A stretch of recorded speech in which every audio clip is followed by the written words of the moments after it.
So this first one is probably going to be pretty familiar to most of you, since this is often our entrance into both the majors and the pit cards. Looking at the aces first as the root of each of the suits and the relationship between the aces and the magician is quite standard. So I won't go through so much about that. Unless something comes to mind that seems somewhat unique. But what I would like to look at is in that idea that the magician and the strength card are kind of two sides of the same coin, or an evolution of each other, two levels of the same aspect. What they have in similarity, in common with each other, is the use of will. There's also some sense of beginning. There's the magician is a little bit just starting to express his will on the world around him, on the objects around him. We can kind of, in some ways, we can kind of think of the magician, the juggler, as when a baby first learns how to manipulate objects, when a baby first learns how to play with toys. Kind of they'll set out all the toys on the table, and they learn how to manipulate objects, and they can do some very magical things and very interesting things with them. Often, sometimes very creative things. It's almost like there's total freedom to create in a way that more experienced magicians constantly strive for, both in terms of stage magic and esoteric magic. That childlike quality, that unboundedness to be able to manipulate the world around you, is something that I think magicians are constantly striving for. Maybe a better way to say it is that they're constantly trying to recapture. And that does capture the essence of the aces, that there's an unbounded nature to the aces, and that aspect of exerting the will. At the same time, in strength, la force, there's also an aspect of exerting will, and to some degree, beginnings. Anyone who's owned a pet knows that in the beginning, when you first get a pet cat or a pet dog, you have to train them. And you do have to exert a certain amount of will on them in that training, and you have to kind of learn how to coexist with the pet. If you beat the pet, it won't cooperate, or it may cooperate. It may obey, but it doesn't really cooperate. But that's not what La Force is doing. She's using her inner strength to kind of tame the wild animal, either the wild animal within, or a new friend, a new partner. And often, even though the pet is a really good example, often when we meet new people, there's an aspect of that going both ways. We're both maybe not as overt about, quote unquote, taming the other person, but there is often an aspect of two people kind of trying to figure each other out, and how far can one push the other one within reason. And a lot of that is done actually unconsciously or subconsciously, but it certainly happens. And so there's that sense, sometimes when we look at La Force, there's maybe not such a direct link to freshness and beginnings in the way that the aces portray, or the way that we often think of aces.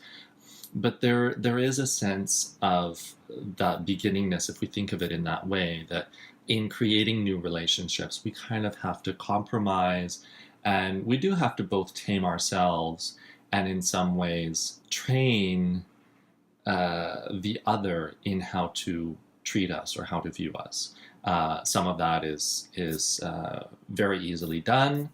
It doesn't take a lot of effort or heartache. And then other times it does take a lot more effort, a lot more strength, a lot more will to do.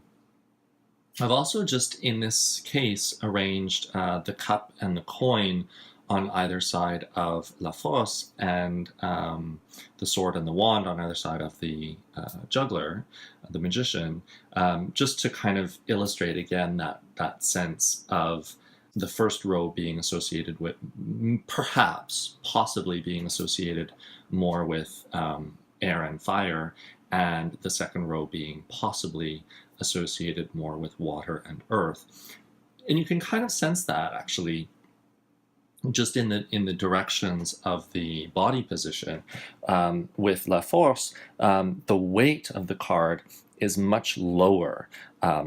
There's kind of a triangle, a visual triangle, where the base of the triangle is wider at the bottom and narrower at the top. Of course, she's crowned with that hat, but the overall shape of the pose is that triangle with the base at the bottom, giving a sense of greater earthiness, greater groundedness. She's more grounded.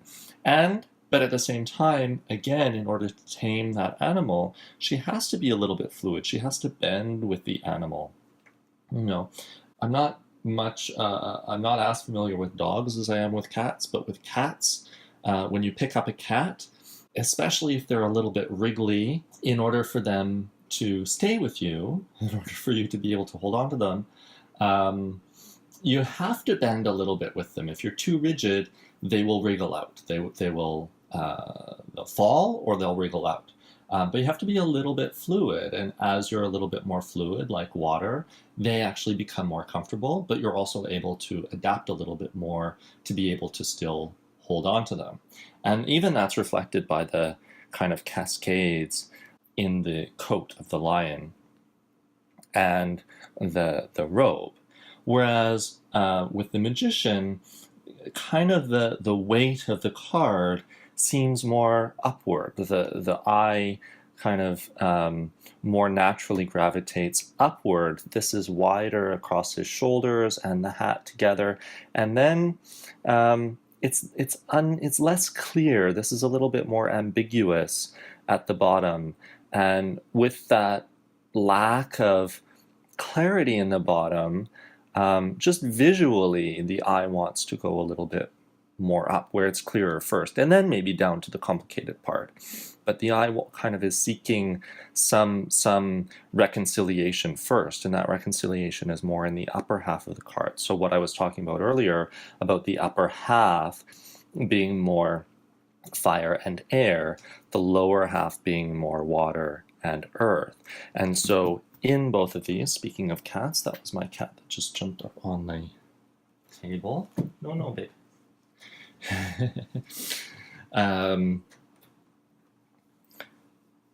So I would associate in the pips as trumps method, I might more naturally associate the Ace of Swords and the Ace of Swords and the Ace of Wands more with the magician and that upper portion of the magician's aspect than with the bottom. Of course, if they appear together in a reading, let's say these two appear together alone in a reading, then of course I would draw a closer association between the wand and strength. But with a lack of any major, I might associate the Ace of Wands more closely with the magician than with strength, but I might associate the Ace of Coins more closely with La Force, or especially the Ace of Water with La Force. It's by no means extensive, but just some ways to think of those associations between the pips and the majors for the aces.